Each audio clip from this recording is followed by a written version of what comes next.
About the rest of the budget process. Moving on to the next line, because this can cause some confusion. Rio Nuevo payment. What does that mean? We give Rio Nuevo every year share of sales taxes collected in Tucson. That's about $10 million. It's on autopilot. We have, in the last 3 or 4 years, displayed that. Normally it's taken off the top of sales tax, but we've displayed it in the budget every year. It's going to be what it's going to be. We've labeled it as 10. The executive has labeled it as 13. We don't know what that number is going to be for fiscal 18, so that's just sort of an estimate at this point. The other items in the ongoing spending are pretty technical. So you see on line 93, the baseline had $9.6 billion of spending, and the executive Thorpe is at $9,663,000. Representative Thorpe. Thank you very much, Mr. Majority Leader Richard. If we can jump back to Rio Nuevo, why? Can I get some history on this? Why exactly are we doing this?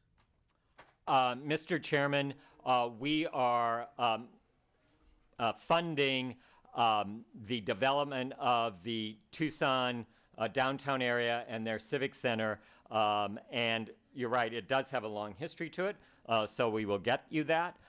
It is comparable to what we do in the city of Phoenix for the convention center, where we pay about $20 million of debt service every year, which is matched with $20 million from the city of Phoenix for the convention center expansion that occurred in the 2000s. And to that point, Mr. Majority Leader and Richard, is there any end in sight on Rio Nuevo?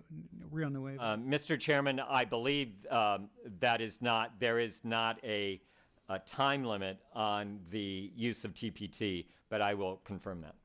Thank you. Sorry, we have two more. So Representative Fincham. Thank you, Mr. Majority Leader. Richard, Mr. Thorpe has asked, I think, a very important question. And maybe you can help me because I wasn't here when Rio Nuevo started. Was the original intent to act as, use this as a means to prime the well, if you will? Because when I go through downtown Tucson, I'm seeing lots of building, which is telling me there's lots of occupancy, which is telling me there's an increase in TBT. Was there an intent for it to end? Or is this just to be an ongoing program where we continue to redistribute?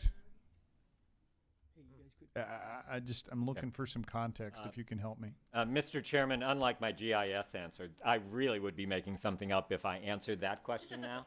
Okay. So we will check.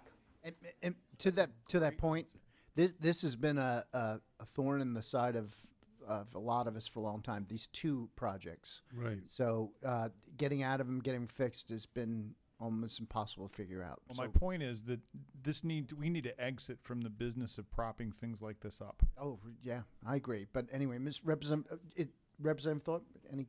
And Mr. Majority Leader, to that point, or actually one other question for Richard.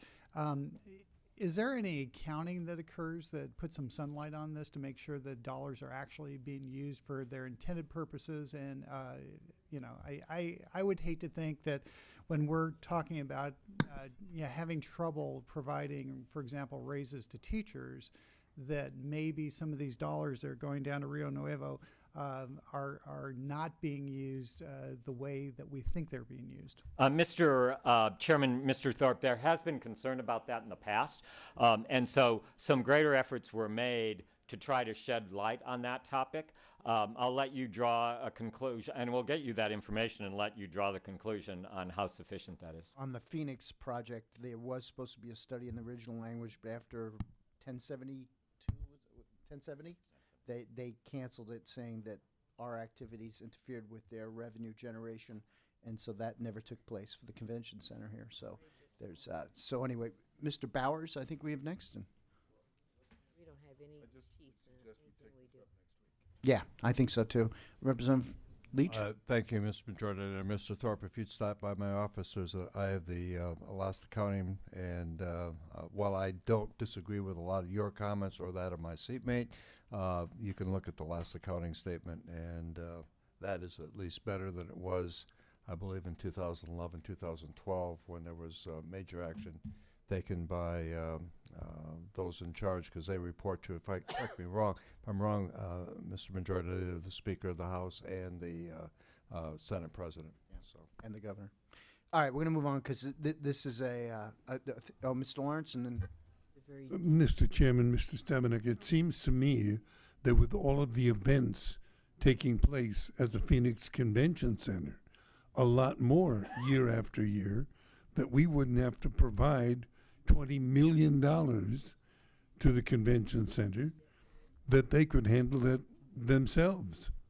Mr. Chairman, the way the original financing was structured is that we would share that cost 50-50 between the state and the city. And so apart from trying to amend the language, and I don't know to what extent you're getting into backing out of a state for good or bad, that is sort of the way the original financing was set up. There is an annual study that the Auditor General does that looks at how much revenue is generated from the convention center compared to the amount of the debt service that we pay. Thank you, sir. we can continue this, but Okay. Moving on, before I go to the one-time, I'm going to answer Mr. Campbell's question. We currently pay for $76 million. It's the PSPRS cost in DPS. Of that, $31 million comes from HERF. The remainder comes from other fund sources. And that's for the retirement.